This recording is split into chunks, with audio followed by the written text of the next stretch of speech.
Bismillahirrahmanirrahim.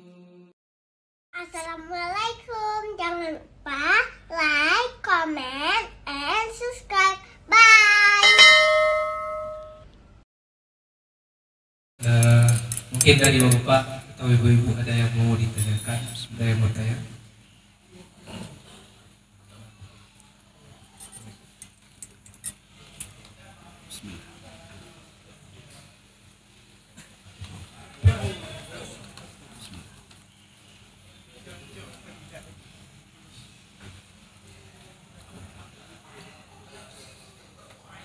Bismillahirrahmanirrahim. Assalamualaikum warahmatullahi wabarakatuh.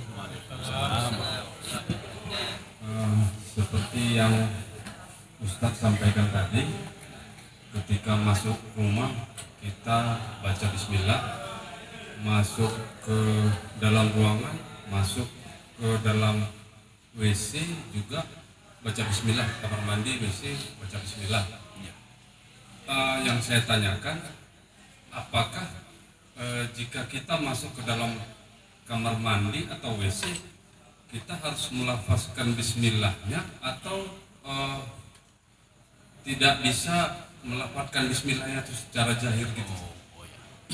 Itu saja, terima kasih. Assalamualaikum warahmatullahi wabarakatuh. Waalaikumsalam. Jadi sebelum masuk baca bismillah, setelah keluar baca bismillah.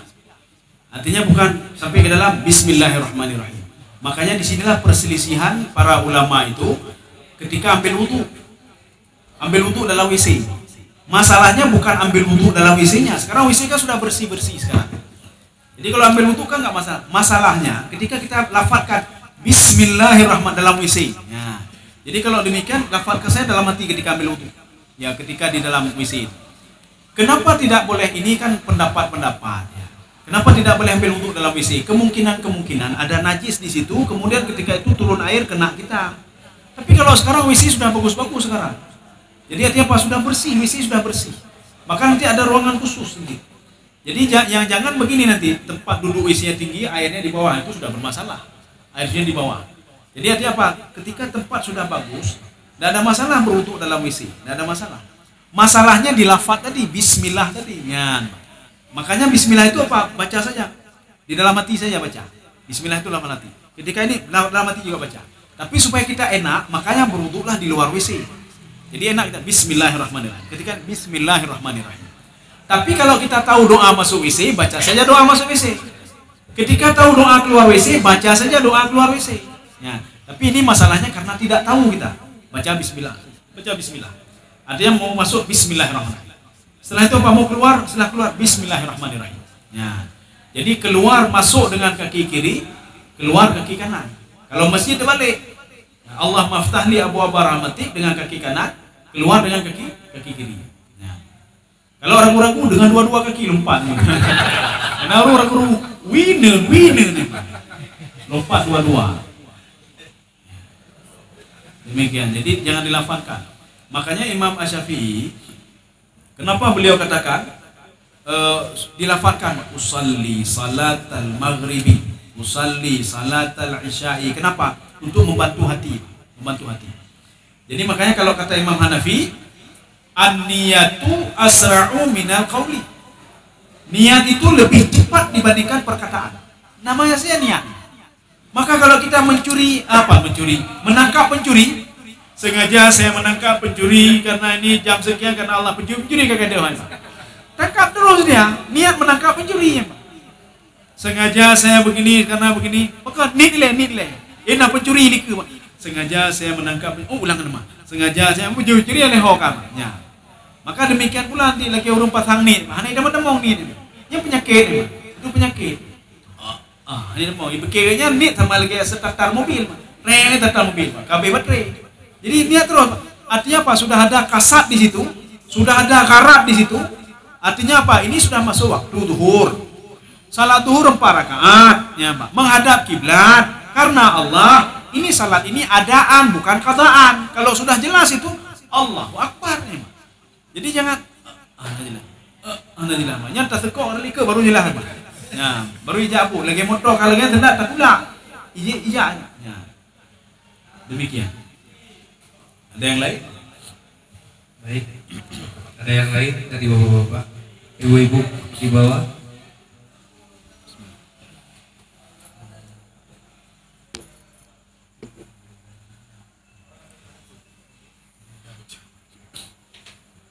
Ustaz, agak beda sedikit tanyanya boleh Ustaz? Boleh. Bismillahirrahmanirrahim. Assalamualaikum warahmatullahi wabarakatuh. Ini Ustaz mau tanya Ustaz kan? Jadi di dalam tubuh kita ini banyak lafaz-lafaz Allah. Apakah ini kebetulan atau memang ada landasannya segala macamnya? Atau memang ada ayat atau hadis yang membenarkan? Contoh garis di tapak tangan kita, semua garis di tapak tangan kita kan 1881, kalau dijumlahkan kan Asmaul Husna 99. Terus bentuk kalau kita ginikan tangan kita, bentuknya bentuk lafaz Allah. Terus telinga kita kalau kita tengok betul ininya lafaz Allah. Nah, apakah ini memang ada dasarnya Ustaz? Pertama. Kedua, kalau kebetulan hampir semua telapak tangan memang jumlahnya segini gitu, 99. Berarti kan nama Allah di sini. Nah, kalau memang betul, ya lalu bagaimana ini? Kita bawa kemana-mana nama Allah betul. Kalau memang betul ada dasarnya, Ustaz, kita bawa ke ke kamar mandi, ke tempat suci, tempat tidak suci, karena lengket di badan kita, memang di badan kita. Mungkin itu Ustaz. Sekian, terima kasih. Ada di dalam sebuah hadis, setiap engsel manusia ini kita punya hak kepada Allah. Kenapa? Setiap engsel yang bergerak, artinya apa? Dia menuntut haknya untuk beribadah kepada Allah, karena dia sudah mengenal betul Allah itu, anggota tubuh ini. Makanya engsel kita itu bergerak semuanya itu waktu sholat. Waktu sholat bergerak semua. Kalau goes-goes tidak, yang bergerak kaki saja atau kepala kalau ada yang panggil, Pak. Ada yang panggil, Pak. Kalau ada yang panggil atau belakang. Tetapi kalau sholat semua engsel bergerak, dari tangan, hati juga, ketenangan jiwa kan di hati, Pak. Semua, Pak. Assalamualaikum, semua engsel bergerak. Ya. Makanya ketika kita salat itu bukti kita bersyukur sudah diberikan anggota tubuh oleh Allah Subhanahu wa taala. Sudah. Ini yang pertama. Kemudian yang kedua, ketika manusia di dalam kandungan, Allah sudah mengatakan, "Faqaddarna, saya jaga dia." Mana saya jaga apa? Coba perhatikan, ini kita gunakan akal saja, Pak. Gunakan akal. Roh diberikan oleh Allah umur berapa? 4 bulan. Tetapi kenapa sebelum 4 bulan janin itu kok berkembang dia? Kok bisa berkembang? Dia hidup apa mati itu? Maka sebagian penafsir mengatakan alladzi khalaqal mauta wal hayata. Sesuatu hal yang mati jangan kamu kira mati, dia bisa hidup itu. Dia bisa hidup itu walaupun tidak ada roh. Maka kenapa berkembang dia? Berkembang dia. Maka Allah katakan faqaddarna. Sebagian membaca faqaddarna, sebagian membaca faqaddarna fa ni'mal qadirun. Saya jaga dia karena dijaga oleh Allah. Tangan ini tidak asing lagi dengan lafaz Allah. Kemudian apa? Semua anggota tubuh ini tidak asing dengan Ar-Rahman, dengan Ar-Rahim, tidak asing lagi. Kenapa? Yang jaga dia dulu adalah beliau. Contoh, kita punya anak, kita tidak sempat, nggak bisa jaga anak, kita titip sama tetangga. Ketika kita titip sama tetangga, secara kita tidak sadari, anak ini sudah mewarisi watak-watak tetangga. Tetangga galak joget-joget, ya, ini joget-joget sih, ini joget-joget sih. Nggak tahu kita kenapa dia joget, rupanya tetangganya itu sambil menjaga anak joget-joget. Kemudian diajarkan macam-macam. Akhirnya apa? Wataknya itu ada sama dia. Dan dia mengenal betul pembantunya tadi, yang menjaga dia, Pak. Walaupun dia sudah besar, dia lihat itu yang jaga saya dulu. Kenapa? Ada hal-hal tertentu yang membuat dia itu, perangai dia seperti perangai orang itu, Pak. Ya. Makanya tubuh ini, ketika dia sebelum umur 4 bulan, Allah mengatakan faqaddarna.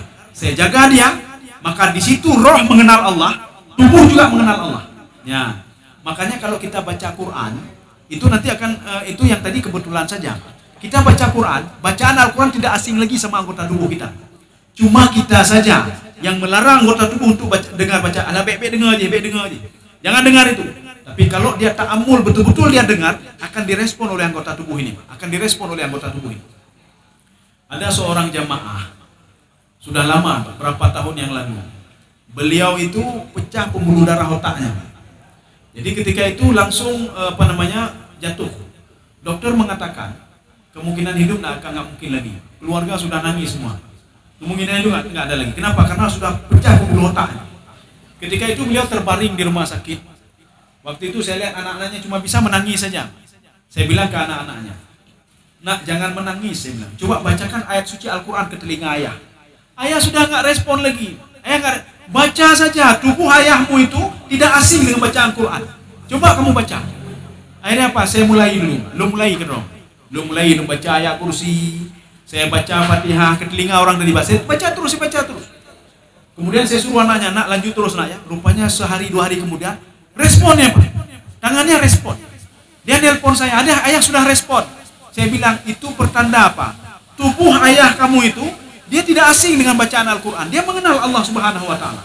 Makanya kita pancing dengan dia bacaan Al-Quran. Ini seperti orang berzikir. Pada hakikatnya seorang itu dia hatinya senang sekali untuk berzikir, ketenangan jiwa. Cuma karena jiwa dia itu tidak senang kepada zikir, tidak senang kepada ini. Akhirnya apa? Dia nggak mau dengar zikir itu. Padahal pada hakikatnya dia mau, dia terima itu. Seperti Abu Lahab dan Abu Jahal. Abu Jahal dan Abu Lahab, dia tahu bacaan Al-Quran itu bukan perkataan Nabi Muhammad. Maka setiap hari dia dengar. Kenapa? Tubuh Abu Jahal tidak asing dengan bacaan itu. Tubuh Umar bin Khattab ketika mendengar ayat Taha ma anzalna alaikal Qur'ana litasqa, ketakutannya. Kenapa? Yang takut itu adalah anggota tubuhnya yang dulu dia pernah mengenal Allah Subhanahu wa Ta'ala dalam kandungan dan di alam roh.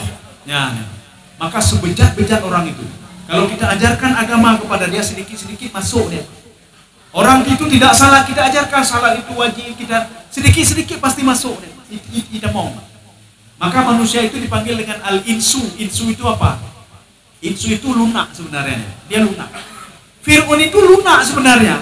Kenapa dia membangkang lagi? Gara-gara yang ada di samping dia dibisik-bisik ini. Bek dengar Musa. Sebenarnya dia hampir sedikit lagi hampir lunak. Dia melihat tongkat Nabi Musa jadi ular. Kemudian dia melihat keluar cahaya dari tangan Nabi Musa. Kemudian dia melihat juga air sungai Nil itu berubah menjadi darah. Ketika itu apa kata Fir'aun? Tidak ada yang bisa merubah kecuali Nabi Musa meminta kepada Tuhannya. Sedikit lagi dia mau ini. Tapi gara-gara orang yang ada di sampingnya membisikkan dia macam-macam. Itu sihir. Jadi maka ini hanya kebetulan saja. Kebetulan saja. Jadi ada 81 dengan 18 kebetulan. Tetapi yang lebih dahsyat lagi, anggota tubuh kita ini sebenarnya dia mengenal Allah. Makanya orang yang sakit apa jantung atau apa saja, berzikirlah kepada Allah. Mintalah kepada Allah. Apalagi nanti Jino karena urut pakai baterai. Saya tanya, "Bapak pakai apa sudah?" "Saya pakai baterai Allah." "Kayak pakai baterai." Sudah pakai baterai, nak teringat lagi dia kepada Allah pemberi jantung tadi. Paling enggak kan dia berdoa kepada Allah. "Ya Allah, tolong lu ya Allah. Tolong ya Allah. Ini makhluk Engkau ya Allah. Dia sudah mengenal Engkau ya Allah. Sekarang tolonglah saya ya Allah. Talaki dulu." Talaki dulu. Maka enggak perlu lagi mungkin alat-alat itu enggak perlu lagi. Anda pilih alat-alat. Seorang yang susah apalagi menafah atau apa saja, banyaklah baca Quran. Kenapa? Karena tubuh ini, makanya dikatakan bergetar tubuhnya gara-gara apa? Itulah bacaan tadi. Karena anggota tubuh tadi tidak asing dengan Allah, tidak asing dengan penciptanya. Kita saja menjauhkan dia dari penciptaan. Kita saja tidak adil selama ini. Untuk tubuh kita belikan apa saja. Sepeda harga 150 juta kita beli untuk tubuh. Kita pergi games, kita beli ini untuk tubuh. Tapi ketika hati minta, "Lu perlu abun belajar Quran apa? Hana belajar Quran mahaitan. Kita ni 150 juta dah. Tapi ketika hati minta, "Saya mau ini, saya mau pendidikan agama, saya hana belen." Nyo tubuh dia fikir belagak tubuh. Makanya nanti pergi ke muka, glowing muka. Pergi untuk tangan, pergi ban tangan, hitam tak jarau. Kemudian aja pergi ke berata baju. Waktu meninggal dunia, kan cekang dia. Habis duit ratusan juta, waktu meninggal cekang, atau pulih. Karuan, lulah rugi duit kita. Tapi kalau kita bina hati ini, bina jiwa ini, akan terus berlangsung dia ke kehidupan selanjutnya, alam barzakh. Dia akan ke alam barzakh. Walaupun tubuh ini tidak ke alam barzakh, nanti dia akan berkumpul kembali nanti di padang mahsyar. Ya, ini mungkin kebetulan. Kebetulan nih ada bismillah, kemudian ada apa 18, ada 19, ada bacaan Allah, ini begini juga Allah, itu secara kebetulan ya, secara kebetulan. Jadi artinya apa? Kalau kita lihat dari segi itu lebih dahsyat lagi. Ini semua anggota tubuh teringat. Maka nanti orang kalau banyak berzikir, dia berzikir, boleh ngezikir, ya, dia boleh dengan zikir. Demikian.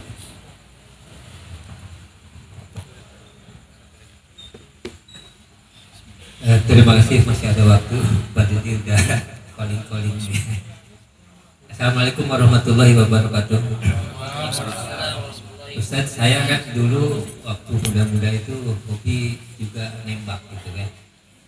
Jadi kalau nembak burung itu ya kadang-kadang waktu jatuh tuh kita temukan sering yang sudah mati gitu, tapi ada juga yang masih depan gitu kan.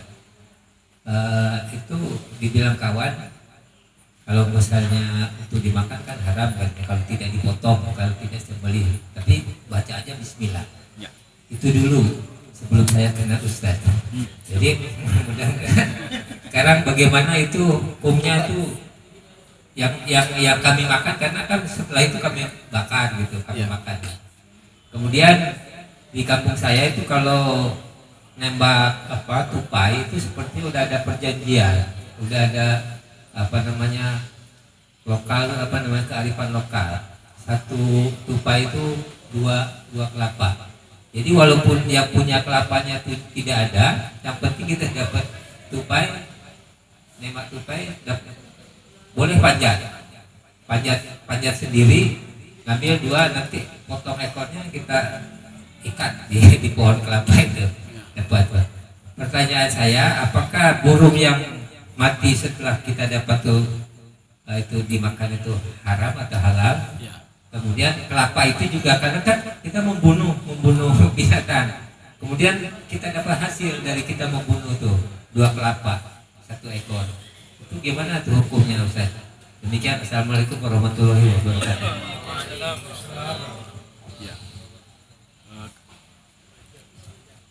Kalau yang pertama itu memang ada di ayat Al-Quran. Ya, fadhkurismallah. Jadi waktu nembak itu kita baca bismillah. Walaupun dia sudah kena, sudah mati, itu halal. Atau nanti ada binatang buruan seperti anjing. Anjing kan ini kan liurnya kan nggak ini. Kemudian kan najis. Tetapi minal mukallibin, ada seekor anjing yang kita ajarkan untuk memangsa. Yang digigit oleh anjing itu tidak apa-apa. Tidak apa-apa. Ya. Jadi boleh kita makan. Walaupun dia mati, tercekik oleh anjing tadi, boleh. Karena apa? Anjing itu kita ajarkan sesuatu untuk berburu. Tapi kalau anjing bukan anjing berburu, nggak boleh. Ya. Kemudian kalau kita nembak tadi baca Bismillahirrahmanirrahim. Kita tembak, boleh, tidak ada masalah. Boleh kita makan. Jadi halal. Sudah. Yang kedua, tadi tupai tadi hama, ya. Perjanjiannya dengan siapa? Dengan orang punya itu kebun. Kearifan lokal. Ya. Kalau kita berarti kalau tupai sudah hilang berarti untung bagi yang punya ini.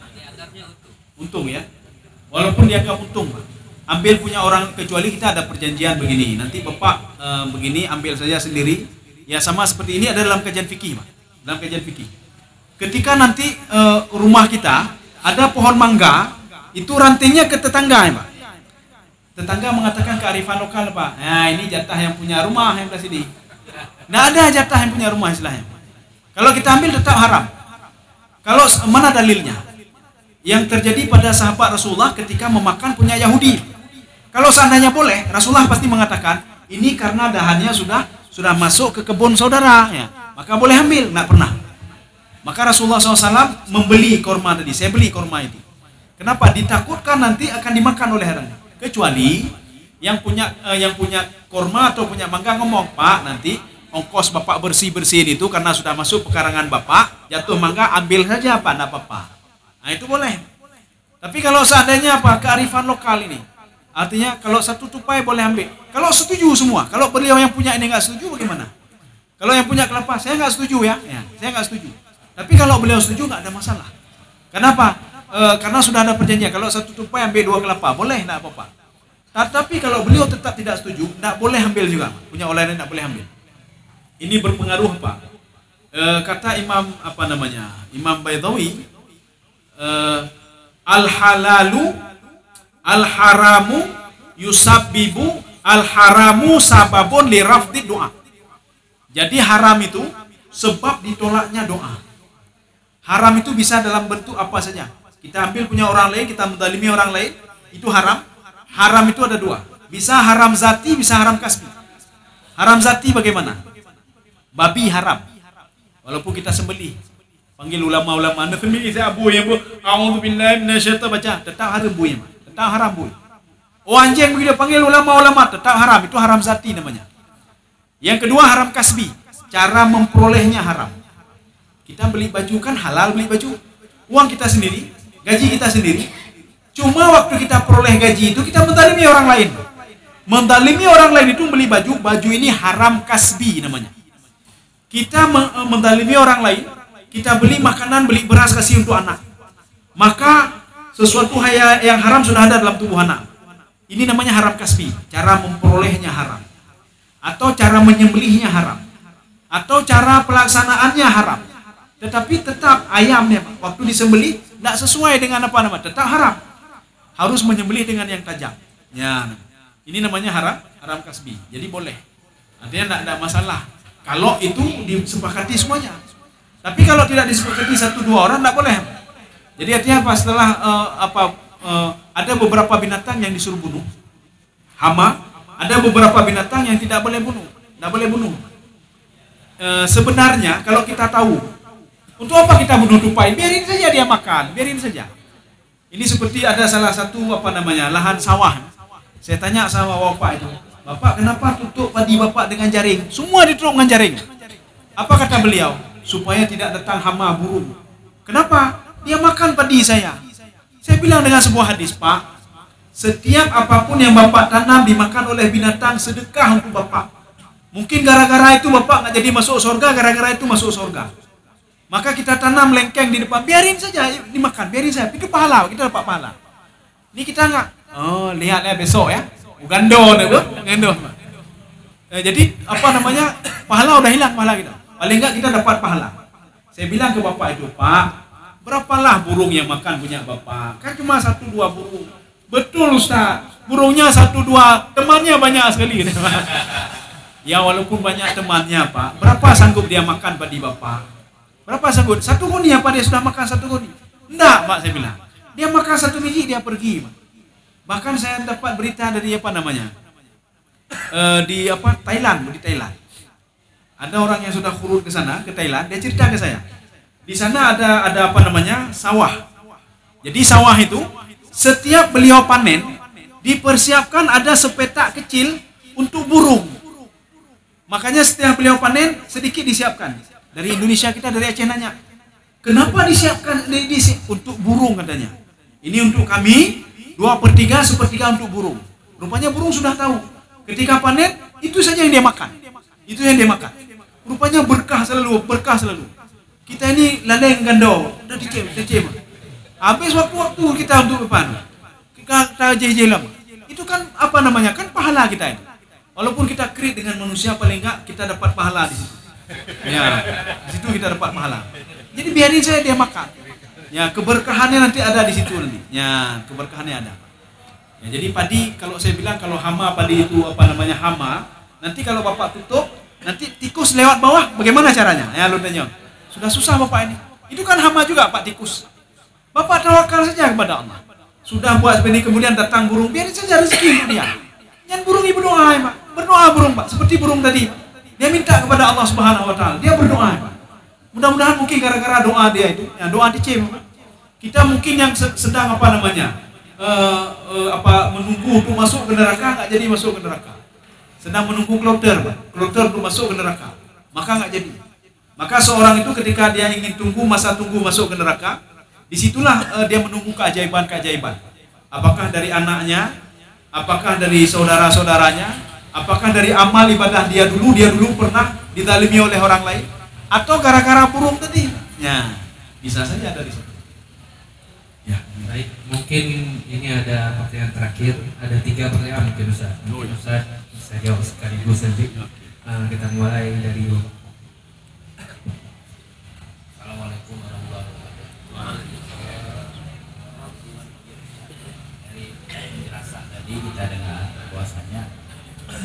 setiap dibacakan ayat Al-Quran kan tubuh kita suatu respon. Ya. Tapi selama ini yang kita lihat ada maksudnya kejadian-kejadian di lapangan seperti ini. Kalau sekarang kita semua dengan alat media elektronik, bahwasanya pengajian itu kan banyak di elektronik. Apakah itu di orang sakit yang meninggal ataupun yang sudah di kuburan, dihidupin aja elektronik tadi seperti misalnya HP kita dihidupin kan ada bacaan pengajian di Al-Quran. Apakah itu juga merespon Ustaz? Oh iya. Ini nih pertanyaan pertama. Yang kedua nih ada dari Ibu Ustaz. Jadi Assalamualaikum Ustaz. Rasulullah bersabda, ketika mau maghrib masuklah ke dalam rumah dan kuncilah rumahmu dengan membaca bismillah. Pertanyaannya Ustaz, jika pekerjaan kita menuntut selalu maghrib di jalan, doa atau amalan apa yang bisa kita baca Ustaz? Syukron. Itu pertanyaan kedua Ustaz. Kemudian pertanyaan ketiga dari saya sendiri Ustaz. Tadi Ustaz sampaikan cara mengekang tipu daya syaitan dalam tubuh kita itu adalah dengan berpuasa Ustaz. Jadi berpuasa akan di siang hari, kemudian di malam hari kita juga akan ditipu daya sama syaitan. Apa yang bisa kita lakukan atau amalan apa yang bisa mengekang tipu daya dia di malam hari? Kan kita tidak berpuasa kadang-kadang. Mungkin itu Ustaz. Mungkin agak sama dengan pertanyaan yang kedua ini Ustaz. Silakan Ustaz. Yang pertanyaan pertama itu terapi diri. Jadi bisa melalui bacaan ini bisa. HP atau kita handset. Kita tidur dengan handset atau dengan HP di samping boleh. Itu akan direspon juga. Direspon. Makanya kalau ada orang sering kemasukan atau apa saja, hidupkan saja bacaan Al-Quran di samping dia. Maka lebih bagus kalau ada orang yang di rumah sakit, sakarat atau apa, bacaan Al-Quran saja di samping dia. Nah, bacaan Quran. Kenapa dia harus dibaca oleh orang lain? Nanti manfaatnya dua-dua. Yang baca manfaat, yang dengar manfaat. Tapi kalau tadi apa? HP saja. Jadi manfaatnya untuk orang dengar saja. Maka kalau kita baca, manfaat kita pun ada, yang sebagai pembaca, yang mendengar pun ada. Ya, mendengar pun ada. Jadi tidak ada masalah. Jadi makanya biasakanlah anak kita itu mendengar yang baik-baik. Mendengar bacaan Al-Quran boleh, kita hidupkan di rumah boleh, atau kita hidupkan di telinga dia juga boleh. Itu akan ada pengaruhnya juga. Sudah, satu. Yang kedua, maghrib. Maghrib itu kita waktu masuk kan disuruh ini. Kita lihat dulu sekarang, kenapa Rasulullah menyuruh masuk waktu maghrib? Ya, karena setan bergerilya. Ketika waktu maghrib dia bergerilya, Pak. Waktu isya bergerilya, Pak. Sampai besok tengah malam. Makanya banyak pencuri itu mencuri malam hari, walaupun ada juga pencuri di siang hari. Ya. Seorang berbuat maksiat itu di malam hari. Kenapa? Karena sudah bergerilya, setan bergerilya. Maka Rasulullah mengatakan apa? Ajaklah anakmu masuk ke dalam rumah, kemudian kuncilah pintu rumahmu dengan mengucapkan bismillah. Artinya apa? Itu ditakuti oleh setan. Nah, ditakuti oleh setan. Ini kalau malam bagaimana? Ya, Pak. Kalau malam bagaimana? Kita suka pulang malam dan lain sebagainya. Sebenarnya sama saja. Jadi artinya pulang nanti waktu kita pulang, baca bismillah saja juga. Bismillahirrahmanirrahim. Ucapkan salam. Assalamualaikum warahmatullahi wabarakatuh. Kemudian waktu tidur, setan kan sudah berjanji sama Abi Hurairah. Kalau kamu baca ayat kursi, ya, maka setan tidak akan lagi mengganggumu, dia akan kembali besok pagi. Pertanyaannya, kemana setan pergi? Apakah pergi ke tetangga kita? Kemana dia pergi? Atau dia balik ke pasar, dan mana pergi? Dia pergi nakodu makai dari sama, di bawah langit pertama. Makanya setan itu setiap manusia baca sesuatu dia naik lagi langit pertama. Besok dia balik lagi. Ya caranya seperti itu. Kemudian yang ketiga, kita jangan selalu menyalahkan setan. Sayang setan. Di dalam kitab Minhajul Abidin, di situ disebutkan begini. Al-awaiqu fil ibadati arba'un. Yang mengganggu seorang dalam beribadah itu 4. Ya. Kita setan selalu. Waktu kenapa enggak khusyuk? Syaitan. Kenapa kamu pisah dengan istrimu? Syaitan. Kenapa kamu suka marah-marah? Syaitan. Setan dia duduk kapitalah lendam, kata setan, Pak. Saya tidak salah, kenapa salahkan saya, kata setan. Ya, Pak. Jadi makanya setan itu ketika kita ta'awuznya sudah, semua sudah, itu enggak ada lagi setan, Pak. Jangan salahkan dia. Ya. Makanya di situ dikatakan ada 4 hal yang membuat seseorang itu susah beribadah. Kita ambil dari bawah dulu. Yang bawah itu ad-dunia. Itu dunia.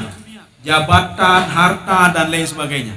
Jabatan, harta, dan lain sebagainya bisa mengganggu kita dalam beribadah. Bisa mengganggu kita. Ya. Sedang semayang ingat proyek, proyeknya. Maka jangan salahkan setan. Setan sebagai ini saja suruh ingat proyek, mau ingat proyek, Mbak. Ingat proyek, Mbak. Jadi makanya proyek kita yang membuat kita seperti itu. Kita doa sudah lengkap semua. Kita masuk, kita baca auzubillah, takbir auzubillah minasyaitonirrajim. Maka setan kan nggak bisa berbuat apa-apa lagi. Tetapi apa? Jabatan kita mengganggu kita. Harta kita mengganggu kita. Duit kita mengganggu kita. Kita baru beli sendal baru, mau salat, Allahu Akbar. Ini sendal mahal ini, kalau dicuri bagaimana ini? Ya Mbak, sendal mahal dicuri. Sendal itu sudah mengganggu kita. Jadi jangan salahkan setan lagi. Nanti waktu dia bilang kenapa tidak khusyuk? Setan. Itu nak setan. Jangan kamu salahkan saya kamu sudah baca doa, saya nggak mau dekati kamu lagi. Ya Mbak. Jadi maka yang keempat itu yang menggoda manusia dalam beribadah itu ad-dunya. Kemudian yang ketiga, naik ke atas lagi, al-khalqu. Khalqu itu siapa? Makhluk. Makhluk itu siapa? Teman-teman kita sendiri rupanya, yang menggoda kita untuk berbuat jahat. Ketika azan berlangsung, Allahu Akbar, Allahu Akbar, kita bangun, Pak. Imak jaro, Pak. Duduk le. Sebentar lagi, duduk sebentar lagi. Itu siapa salah? Apakah setan menggoda kita? Teman kita sendiri yang mengajak kita untuk tidak salah. Duduk dulu sebentar. Belum kamat lagi. Ya. Kalau setan kita ucapkan a'udzubillahi minasyaitonirrajim, cukup setan. Tapi kalau manusia kita ucapkan a'udzubillah, kita panik, Pak. Nggak percaya coba nih, sedang duduk di kedai kopi. Allah Akbar, azan salat. Dipegang tangan kita. A'udzubillahi minasyaitonir rajim. Dapur muka, Pak. Nyokai tepu dan panik, Pak. Kamu pikir saya setan ya? Kaji dengan setan, Pak. Kaji dengan setan. Artinya apa? Teman kita sendiri bisa menggoda kita dalam beribadah. Yang ketiga dari bawah, berarti dia kedua dari atas, asyaitan. Baru syaitan posisi kedua. Tetapi Allah menjawab dalam Al-Quran, inna kaida syaitani kana dha'ifa. Pengaruh syaitan itu sedikit sekali sebenarnya. Dia cuma mengajak bisik-bisik saja, Mbak. Dia bisik. Coba kamu coba itu saja.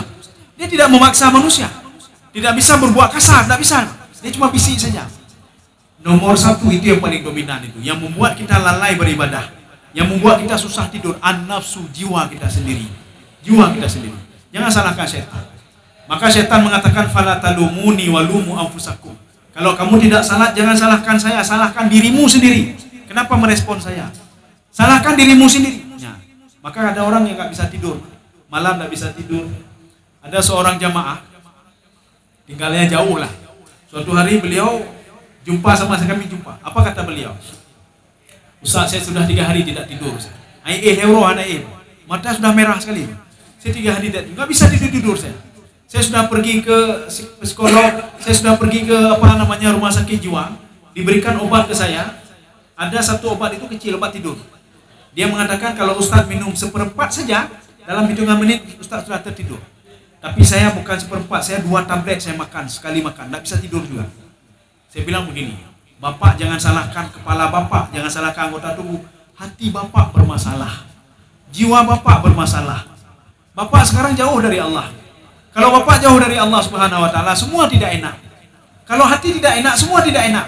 Kepala sakit, nyot sakit, tengen hana mangan, hana makan. Bagaimana caranya? Jangan kepala disembuhkan, jangan tangan disembuhkan. Jangan datang ke psikolog. Dia sendiri susah juga itu. Ya, psikolog itu susah juga dia. Jadi kita bilang saya susah tidur bagaimana? Jawab psikolog, saya juga susah tidur. Ya, saya mikir anak saya bagaimana ini, dia nggak pulang-pulang, susah juga dia. Jadi bagaimana caranya perbaiki hati? Dengan dekat dengan Allah. Banyaklah berzikir. Kalau hati sudah tenang, kepala tenang. Hati sudah tenang, mata tenang, tangan tenang, dan lain sebagainya. Maka kenapa orang berbuat maksiat? Karena hati tidak tenang. Maka nanti tangannya coba ada kau. Kenapa matanya buat maksiat? Karena hati tidak tenang. Maka coba buat maksiat sekali, hati memberikan sinyal, Pak. Kamu sudah melakukan maksiat. Mendadu hati, Pak. Coba kita tekan macam-macam, Pak. Hati mendadu. Ya, coba kita hati mendadu. Hati memberikan sinyal apa? Kamu sudah melakukan hal yang tidak baik. Hati semuanya, Pak. Kalau kita bisa mengontrol hati, semua bisa kita kontrol.